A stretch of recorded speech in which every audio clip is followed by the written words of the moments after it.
So here you can go to the settings. Inside settings, we have business settings. So you can find a lot of options, lot of settings related to the POS present over here. Like we have business, taxes, product, sales, POS, purchase, dashboard, system, prefixes, email, SMS, reward point, modules, custom labels. Like there are a lot of settings over here. So like knowing which of the options will be present under which of these particular tabs will be difficult.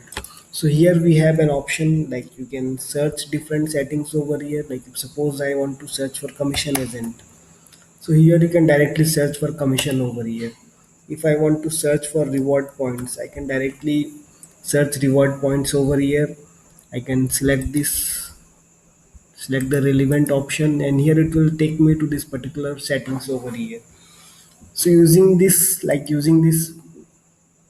search functionality present in settings, like it's very easy to get to go to any of the options which is present inside the settings. So let us start looking into the different settings which is present over here. So here in the business settings, we have a business name, which is like this particular name which is displayed over here. We have a start date, default profit percentage. So this default profit percentage, like it's used while we are adding a new product. If we are adding a new product, then here it will take a by default profit percentage which is 25 over here. So you can change this default percentage from here.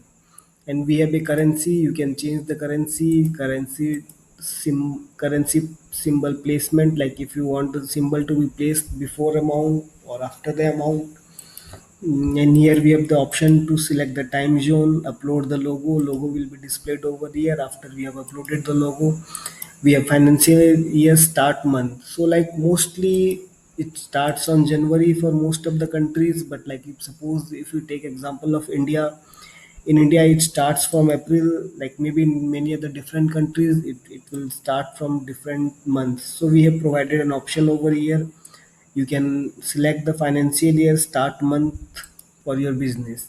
And here we have a stock accounting method. So you get the options for first in first out or last in first out. So what these two option means is like when we are adding a new stock and when we are selling a stock, how the stock will get deducted. So we have an option which is first in first out. So the product which you added first will be deducted first, and the product which you added next will be deducted next. So similarly in the LIFO, last in first out. So what happens in the LIFO is like the product which you added recently will be first deducted while you are adding a new sales. So it works quite opposite as compared to the FIFO. And we have a transaction edit days. So like what this means is like if suppose you have added a sales which is like 1 month before or like maybe 45 days before. If you want to have a restrictions like the transactions 45 days before, it cannot be edited. You can enter 45 days over here. Transaction edit days, like all the transactions which has been edited before these days will not get updated. And we have a date format. You can select different formats, time zone like 12 hour to time format, 12-hour format, 24-hour format. We have tax option over here, like you can provide different tax option. If suppose you have a VAT, you can provide your VAT number over here. Or like suppose we have GST, then you can add a GST number over here. We have provided two options for this tax, like one is tax one name, tax one number. Second one is tax two name and tax two number. So you can configure this both of these as per your requirement. And here we have enable inline taxes in purchase and sales. So what this means is like if suppose if you will go to the sales screen, in the sales screen you can see like we have inline taxes, like for each of these different lines. Like if suppose I will select on any of this particular product, in each of this line it is like having a inline taxes for it. So you can enable or disable this particular option. Like if you want these taxes to be differently for different products, then you can enable or disable this particular option. So coming to the products, we have a product SKU prefix.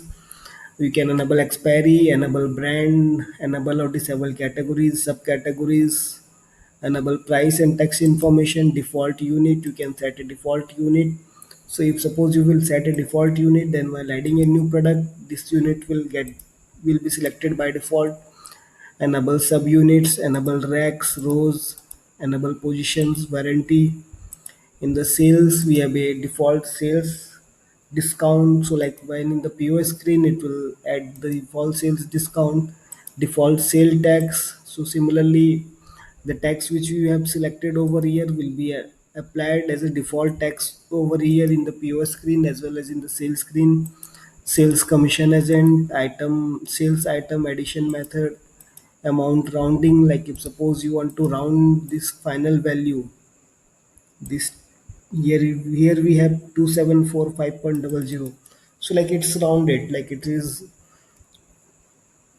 like if suppose we want to round out this value, then you can select the rounding method over here. Round to the nearest whole number, round to the nearest decimal, multiple of 0.05 or multiple of 0.10, multiple of 0.50. Here we have different options to round this final value. Sales price is minimum selling price. So if you will select this option, what it will happen is like the sales price which you have added while adding the product will be acted as the will be taken as the default, like minimum value for which the product should be sold. Like the sales price cannot be entered below that value. Allow overselling. So what this option will do is like when you have added and allow overselling, then even if the stock is not present in our POS system, the sales will get added. And in the POS screen, we have different shortcuts for this particular screen. We can enable different settings like different buttons in the POS screen. Similarly, if you will go to the purchase, we have enable editing product purchase price from purchase screen, enable purchase status, enable lot number, dashboard, like view stock expiry alert for 30 days. Like the dashboard, it's showing the stock expiry alert. So you can give a days for which it will show the stock expiry alert. In the system, we have like the theme color. So by default, like it's using a blue color theme. You can select different theme colors over here. You can have a default database page entries. So what this means is like if suppose I will go to the list product or any of this particular list, suppose if I am in the list POS screen, by default it is using the 25 over here. I can change this value, like I can change this value to 1000, I can change this value to all. So if after I've changed this value, this value will get used over here as the default value. So help text, so like we have included many help text in different, like in the different forms as well as in different screens. So like if you will see here, it is showing a help text over here. In the business location, it is showing a help text. In the alert quantity, it's showing a help text. So there are many different help texts. You can enable or disable the help text from here. Prefixes, like prefixes is or adding a new purchase return, stock transfer, like it will auto generate a number for it. So you can enable, you can like give different prefixes to different numbers. Like for the purchase order, we can have a prefix of PO. For the purchase return, we can have a prefix of PR. Stock transfer is ST. We can give different prefixes over here. In the email setting, you can provide SMTP details. Similarly, in the SMS setting, you can give all the settings related to the SMS. In the reward point settings, you can give all the settings related to the reward points. In the modules, you can enable or disable different modules from here. In the custom labels, what you can do is like if you will look into the add product screen, we have many different custom labels over here: custom field 1, custom field 2, custom field 3, 4, and so you can rename all these fields from here. Like if suppose I want to rename this custom field 1 to maybe like size of this particular product size. So I can, what I can do is like I can go to this labels for product custom field.